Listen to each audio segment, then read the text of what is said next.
আসসালামু আলাইকুম।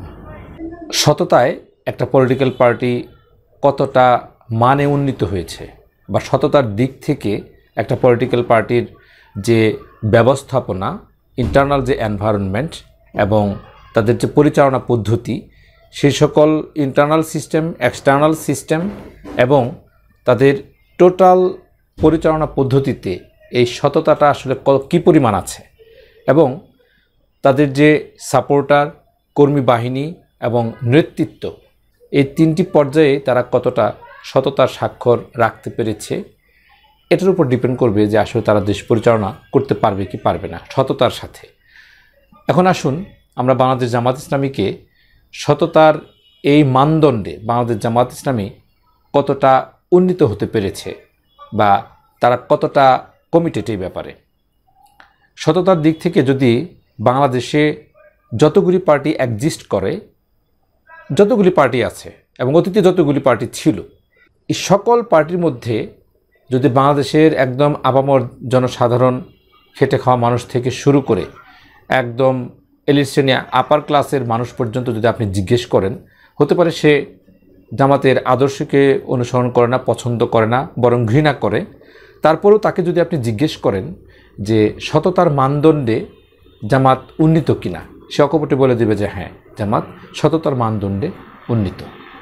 জামাতের যারা কর্মী বাহিনী আছে তারা, প্লাস সাপোর্টার লেভেলে যারা আছে তারা, অর্থাৎ জামাত ইসলামীর মাঝে আগাগোড়াই এই সততার প্র্যাকটিস আছে, যার জ্বলন্ত উদাহরণ কিন্তু বাংলাদেশের দেশ পরিচালনাও তারা রেখেছে। আপনাদের মনে থাকার কথা নিশ্চয়ই এবং মনে আছে, এবং এটা বাংলাদেশের ইতিহাসে একটি জ্বলন্ত উদাহরণ হিসেবে আছে এবং থাকবে।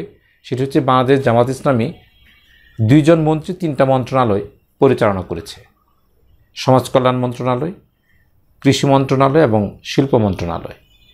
এই 3টি মন্ত্রণালয় পরিচালনার পর সারা বাংলাদেশের মানুষ সাক্ষী হয়ে গেছে, বাংলাদেশের প্রশাসন সাক্ষী হয়ে গেছে, যারা দুর্নীতি দমন কমিশনে ছিল তারা সাক্ষী, এবং বাংলাদেশের আপামর জনসাধারণ সাক্ষী যে দুর্নীতির যেখানে মহাসমারোহে দুর্নীতি চলে, যেখানে দুর্নীতির মহাসমুদ্রে মানুষ ডুবে আছে, প্রশাসন ডুবে আছে, ওই রকম একটা ব্যবস্থাপনায় থেকে 3টা মন্ত্রণালয় 2 জন মানুষ পরিচালনা করেছে তৎকালীন সময়ের জামাতের আমির এবং সেক্রেটারি জেনারেল। তারা 2 জন 3টি মন্ত্রণালয় পরিচালনা করেছে, সেখানে ন্যূনতম কোনো দুর্নীতি পাওয়া যায়নি। তাহলে স্বাভাবিকভাবেই এই বিষয়টি তো সকলেই বিশ্বাস করে, সততার মানদণ্ডে জামাত অনেক এগিয়ে আছে in comparison with others political party of Bangladesh. এটা নিঃসন্দেহে বলা যায়। সততা থাকলেই কি শুধু হবে? তার সাথে যোগ্যতার ব্যাপারটাও যদি আমরা দেখি যে আসলে দেশ পরিচালনায় কতটা যোগ্যতার স্বাক্ষর রাখতে পেরেছে।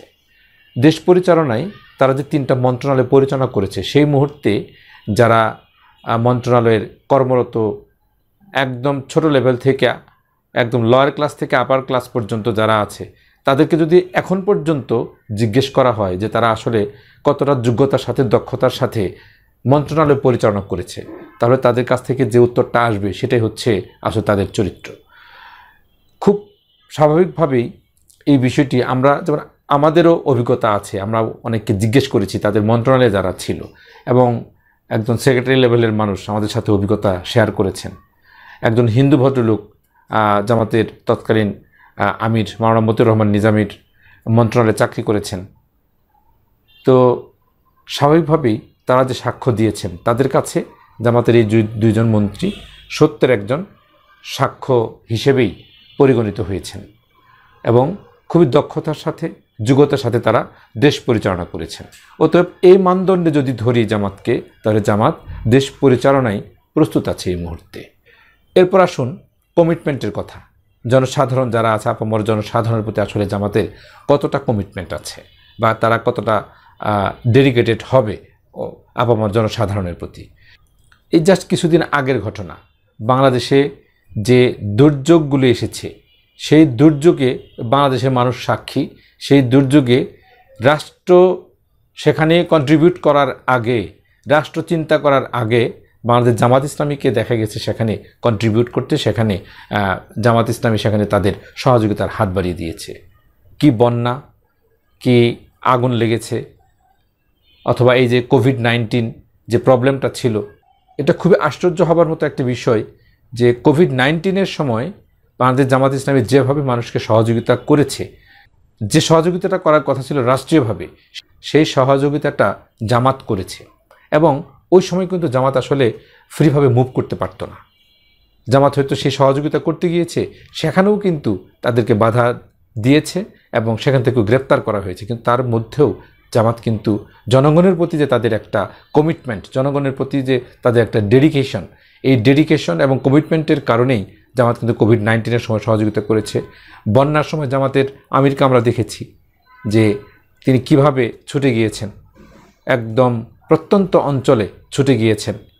তারপর কোনো জায়গায় আগুন লেগেছে, এই অগ্নিকাণ্ডের ঘটনায় দেখা গেছে যে সকল পলিটিক্যাল পার্টির আগে জামাত গিয়ে সেখানে হাজির।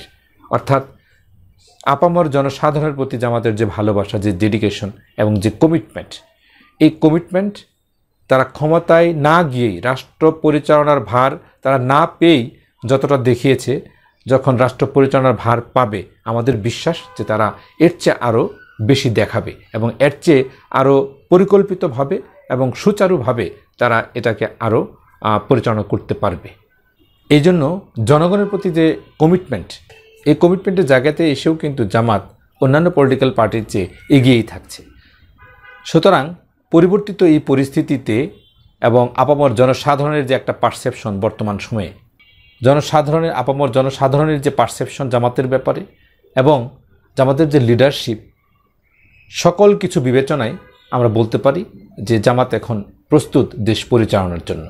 অতএব দেশবাসী যদি পজিটিভ চিন্তা করে, জামাতের প্রতি যদি তাদের অকুণ্ঠ সমর্থন দেয়, তাদেরকে যদি ম্যান্ডেট দেয়, তাহলে নিঃসন্দেহে জামাত একটি সুন্দর একটি মডেল রাষ্ট্র পরিচালনা করে বাংলাদেশের মানুষকে দেখাবে।